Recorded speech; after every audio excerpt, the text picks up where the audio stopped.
بسم الله الرحمن الرحيم. بسم الله الرحمن الرحيم. رب ادخلني مدخل صدق واخرجني مخرج صدق واجعل لي من لدنك سلطانا نصيرا. اللهم صل على محمد وآل محمد. معزز طلباء کرام، السلام علیکم ورحمۃ اللہ وبرکاتہ۔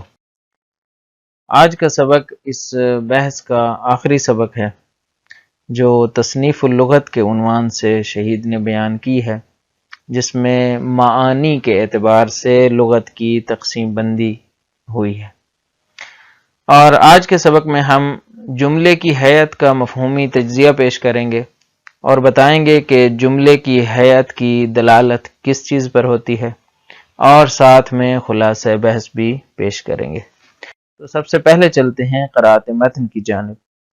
ہیئت الجملۃ، عرفنا ان الفعل له ہیئت تدل على معنى حرفی أي على الربط، وكذلك الحال في الجملة أيضا، ونريد بالجملة كل كلمتين أو أكثر بينهما ترابط، ففي قولنا علي إمام نفهم من كلمة علي معناها الاسمية، ومن كلمة إمام معناها الاسمية، ونفهم إضافة إلى ذلك ارتباطا خاصا بين هذين المعنيين الاسميين، وهذا الارتباط الخاص لا تدل عليه كلمة علي بمفردها ولا كلمة إمام بمفردها، وإنما تدل عليه الجملة بتركيبها الخاص، وهذا يعني أن هيئة الجملة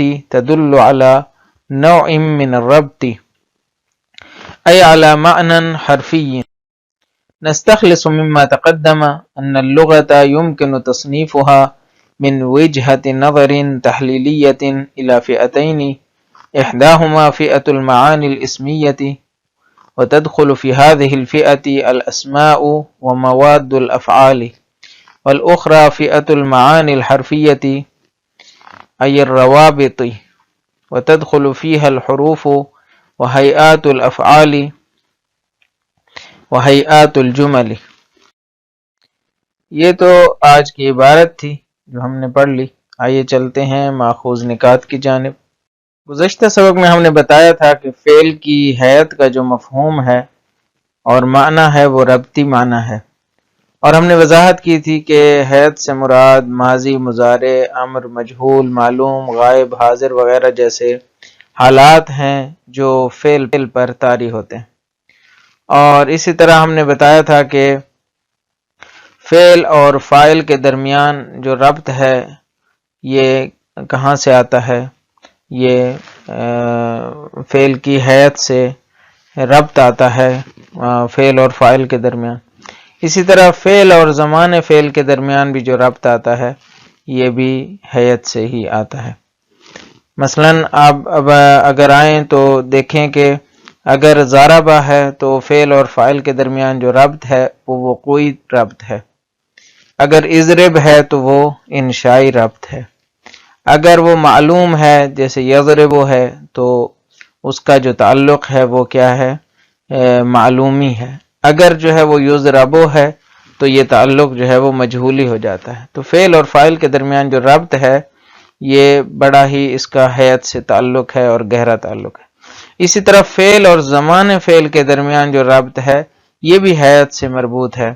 جس طرح اگر ضربہ ہے تو اس کا تعلق ماضی سے ہے، اگر اضرب ہے تو اس کا تعلق حال سے ہے، اگر یضربو ہے تو وہ حال یا مستقبل دونوں سے ہو سکتا ہے۔ تو فعل کا زمان فعل سے بھی ہیئت کا بڑا گہرا تعلق ہے۔ پھر ہم نے نتیجہ لیا تھا کہ ہیئت کے جتنے بھی مذکورہ معنی ہیں یہ حرفی ہیں اور ربطی ہیں۔ یہ تو گزشتہ بحث تھی۔ آج کی بحث میں ہم جملے کی ہیئت کا تجزیہ کرنے جا رہے ہیں۔ جملے کی ہیئت کیا ہوتی ہے؟ جملے سے مراد وہ حد اقل 2 کلمے ہیں یا اس سے زیادہ ہو سکتے ہیں۔ 2 کلمے کم از کم ایک جملے کے لیے ضروری ہوتے ہیں، ایسے 2 کلمے جن کے درمیان ربط پایا جائے۔ اب جملے تام بھی ہو سکتے ہیں اور ناقص بھی ہو سکتے ہیں۔ جملہ تامہ وہ ہوتا ہے جس پہ سکوت صحیح ہوتا ہے، یعنی جو مفہوم ہوتا ہے، جس کا مفہوم مخاطب کے لیے واضح ہوتا ہے۔ جیسے لفظ ہے علی، جملہ ہے علی امام۔ علی جو ہے وہ امام ہے، رہبر ہیں، دینی رہنما ہیں اور ہادی ہیں۔ تو یہ کیا ہے؟ جملہ ہے جو تام ہے۔ ایک ہے ناقص جملہ جس پر سکوت صحیح نہیں ہوتا، منتظر ہوتا ہے سامع کہ وہ بات کو متکلم مکمل کرے۔ مثلا کتاب و علی، علی علیہ السلام کی کتاب، کیا ہوا اس کتاب کے ساتھ؟ وہ مثلا کس کے ہاتھ میں ہے، کہاں ہے، یہ آگے والا جملہ معلوم نہیں ہے۔ یا ایسے ہی مصحف و عبداللہ بن مسعود، جناب عبداللہ بن مسعود کا مصحف، تو اسی طرح یہ بھی کیا ہے؟ مضاف مضاف الیہ ہے، تو معلوم نہیں ہے کہ یہ مصحف مثلا کہاں گیا، اس کی سرنوشت کیا ہے، اس کے بارے میں آپ کیا کہنا چاہتے ہیں۔ تو بہرحال یہ ناقص جملہ ہے۔ تو تام جملہ وہ ہوتا ہے جس پر سکوت صحیح ہوتا ہے، یعنی جس کا مفہوم واضح ہوتا ہے۔ ناقص وہ ہوتا ہے جس کا مفہوم ابھی تک مکمل نہیں ہوتا۔ تو بہرحال دونوں کو شامل ہے۔ جملے سے مراد وہ حد اقل 2 کلمے ہیں جن کے درمیان ربط پایا جائے، 2 سے زائد بھی ہو سکتے ہیں، لمبے لمبے جملے ہوتے ہیں۔ تو کہتے ہیں کہ پہلے جملے میں ہمارے پاس 2 لفظ ہیں، پہلے جملے میں یعنی یہ والا جو جملہ ہے علی امام، اگر آپ دیکھیں تو 2 لفظ ہیں، ایک لفظ ہے علی علیہ السلام، دوسرا لفظ ہے امام۔ ہم علی سے بھی ایک معنی سمجھتے ہیں اور امام سے بھی ایک معنی سمجھتے ہیں۔ علی علیہ السلام سے ہمارے ذہن میں ایک ذات آتی ہے، امام کے لفظ سے ہمارے ذہن میں ایک صفت آتی ہے، لیکن ہمیں یہ تو مستقل معنی ہے، ہمیں یہاں ایک تیسرا معنی بھی سمجھ میں آ رہا ہے، اور وہ کیا ہے کہ جو ان دونوں کو آپس میں جوڑ رہا ہے، جو ان دونوں کو آپس میں ربط دے رہا ہے، ربط ایجاد کر رہا ہے۔ یہ معنی کہاں سے آیا؟ یہ معنی خود کلمہ علی میں نہیں ہے، کلمہ امام میں بھی نہیں ہے، کیونکہ وہ دونوں تو علیحدہ علیحدہ اپنا معنی دے رہے ہیں۔ بس یہ جو تیسرا معنی ہے یہ کہاں سے آیا؟ یہ تیسرا معنی جس کا نام ہے ربط بین علی و امام، یہ ربط جملے کی دین ہے۔ یہ ربط اس جو سیٹ اپ ہے، یا یہ آپ کہیں یہ جو نظم ہے، یہ جو جملہ ہے، اس کا جو نظم ہے، جو ترتیب ہے، جو ترکیب ہے، یہ ترکیب جملہ خود کیا ہے؟ ایک ہیئت ایجاد کر رہا ہے، اور اس ہیئت جملہ میں ایک نظم میں جو جملے کے اندر موجود ہے ایک تیسرا معنی چھپا ہے جو کہ ربط کا معنی ہے۔ بس ایک ربط کا معنی خود جملے کے اندر موجود ہے، جملے کی ترکیب کے اندر موجود ہے۔ نتیجہ لیں گے کہ جملے کی جو ہیئت ہے وہ بھی ربط ایجاد کرنے کے لیے ہے، اس کا مفہوم بھی ربط میں خلاصہ ہوتا ہے، لہذا جملے کی ہیئت کا مفہوم بھی حرفی ہے۔ یہاں آ کر شہید صدر جو ہے وہ بحث کا نتیجہ پیش کرتے ہیں، جو بحث تصنیف اللغت کے عنوان سے تھی کہ لغت جو ہے وہ معانی اسمیہ اور معانی حرفیہ پہ قابل تقسیم ہے۔ یہاں پہ شہید صدر کہتے ہیں کہ اگر ہم تحلیلی طرز پر زبان کا جائزہ لیں تو زبان میں 2 قسم کے گروہ موجود ہیں۔ ایک گروہ معانی اسمیہ کا گروہ ہے کہ جس میں 2 چیزیں شامل ہیں، ایک اسماء ہیں اور دوسرے مواد افعال ہیں۔ افعال کے اندر جو مواد ہے، جو میٹیریل ہے، وہ اس میں شامل ہے۔ مثلا افعال میں یضرب ہے، اس کے اندر جو مواد ہے وہ وہی مصدر ہے، ضرب کا مصدر ہے۔ یا عالم معلوم، اس کے اندر جو مصدر ہے وہ علم ہے، یہ مواد ہے، مواد سے مراد یہ ہے۔ تو یہ سارا، البتہ عالم اور معلوم تو اس میں فاعل اور مفعول ہے۔ تو مثلا یعلم، اعلم، یہ سارا کیا ہے؟ افعال ہیں، تو ان کے اندر جو مواد ہے وہ وہی مصدر والا ہے، تو علم کا مواد ہے۔ تو یہ معانی اسمیہ کا گروہ ہے۔ معانی اسمیہ کے گروہ میں 2 چیزیں ہیں، ایک اسماء ہیں، دوسرے مواد افعال ہیں۔ دوسرا گروہ کیا ہے؟ معانی حرفیہ کا گروہ ہے۔ معانی حرفیہ کے گروہ میں 3 چیزیں شامل ہیں۔ ایک خود حروف ہیں جن کے بارے میں ہم نے پہلے گفتگو کی تھی کہ حروف کا مفہوم کیا ہے، ربط ایجاد کرنا ہے۔ پھر ہم نے ہیئات افعال پہ گفتگو کی اور بتایا کہ ہیئات افعال کا کام بھی ربط ایجاد کرنا ہے۔ اور آج ہم نے ہیئات جملات پر گفتگو کی اور بتایا کہ جملے کی جو ہیئت ہے، جملے کی جو خاص ترکیب ہے، جملے کی جو اندر جو نظم ہے، اس کا بھی ایک مفہوم ہے اور یہ بھی ربطی مفہوم ہے۔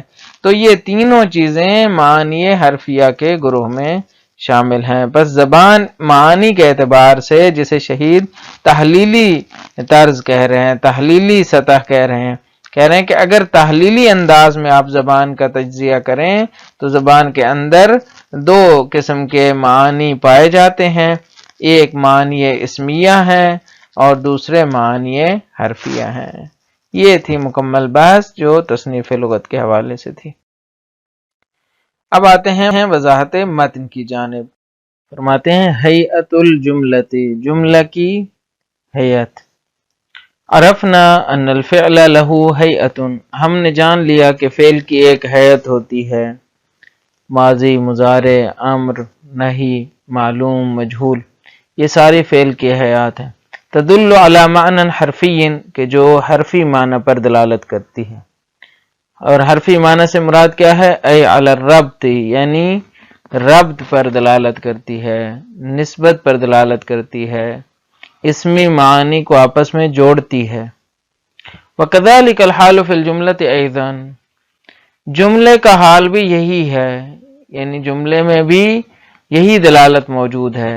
وَنُرِيدُ بِالْجُمْلَةِ، جملے سے مراد کیا ہے؟ کہتے ہیں جملے سے مراد كُلَّ كَلِمَتَيْنِ او اکثر بینہما ترابط، 2 کلمے یا 2 سے زیادہ کلمے جن کے اندر ربط پایا جائے۔ ففی قولنا علی امام، ہمارا یہ قول کہ علی امام ہیں، علی ہادی ہیں، راہبر ہیں۔ نفہم من کلمت علی معناها الاسمیہ، ہم علی کے لفظ سے کیا سمجھتے ہیں؟ اسمی معنی سمجھتے ہیں۔ معناها یعنی معنی الکلمہ، اس کلمہ کا اسمی معنی سمجھتے ہیں، یعنی ذات، وہ ذات جس کے لیے یہ علم وضع ہوا ہے۔ ومن کلمت الامام معناها الاسمیہ، اور ہم امام کے لفظ سے اس کا اسمی معنی سمجھتے ہیں، وہ صفت ہے کہ جو دلالت کرتی ہے خاص معنی پر۔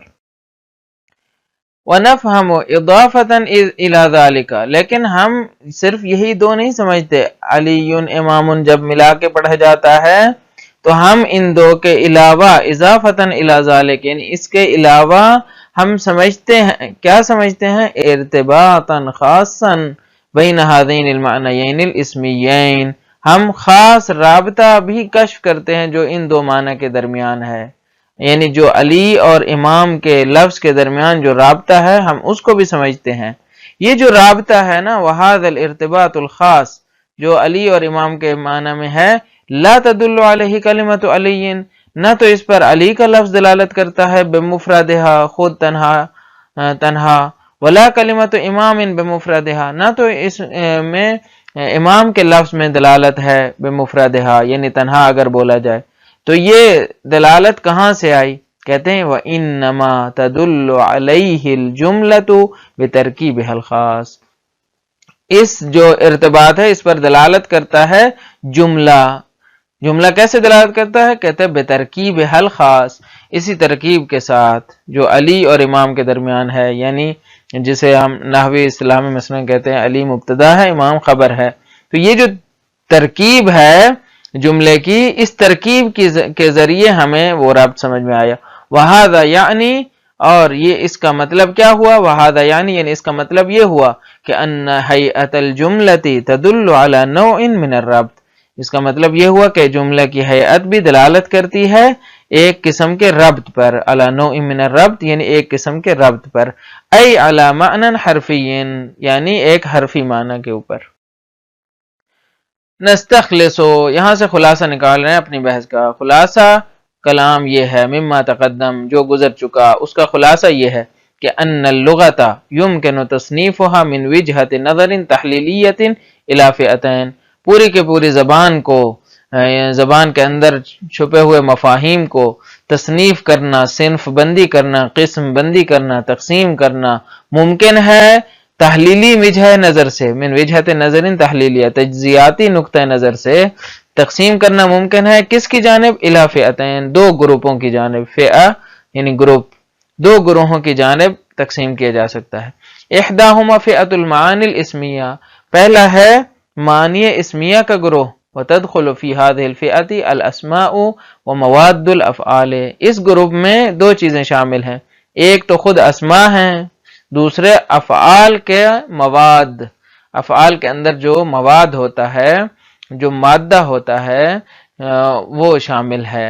جیسے میں نے مثال دی کہ یضربو میں مادہ کیا ہے؟ ضرب ہے، جو روٹ ورڈ ہے۔ والاخرى فئۃ المعانی الحرفیہ، اور زبان میں دوسرا جو گروہ ہے وہ معنی حرفیہ کا گروہ ہے، ای الروابط یعنی روابط کا گروہ ہے، یعنی جس کا کام ربط دینا ہے اسماء اور اسمی معنی کے درمیان۔ اس میں کون سی چیزیں شامل ہیں؟ وتدخل فیہا الحروف، اس میں حروف شامل ہیں، وہیئات الافعال، افعال کی ہیئات شامل ہیں، وہیئات الجمل، اور جملوں کی ہیئات شامل ہیں۔ یہ تھی کل بحث، خلاصہ یہ ہے کہ فعل کی ہیئت جس طرح ربط پر دلالت کرتی ہے، اسی طرح جملے کی ہیئت بھی ربط پر دلالت کرتی ہے۔ اور پھر ہم نے بتایا کہ زبان کی تجزیاتی تقسیم کا جو محور ہے وہ معانی ہیں، اور معانی کے دو گروہ ہیں، ایک وہ جو اسمی معنی کہلاتے ہیں جو مستقل ہوتے ہیں، ایک وہ جو حرفی معنی کہلاتے ہیں جو رابط ہوتے ہیں۔ اسمی معنی میں اسماء اور مواد افعال شامل ہیں، اور حرفی معنی میں حروف، ہیئات افعال اور ہیئات جملات شامل ہیں۔ مجھے امید ہے کہ یہ درس بھی آپ کے لیے مفید واقع ہوا ہوگا۔ اجازت دیجیے، دعا کرتا ہوں اللہ تعالیٰ آپ کا حامی و ناصر ہو۔ السلام علیکم ورحمۃ اللہ وبرکاتہ۔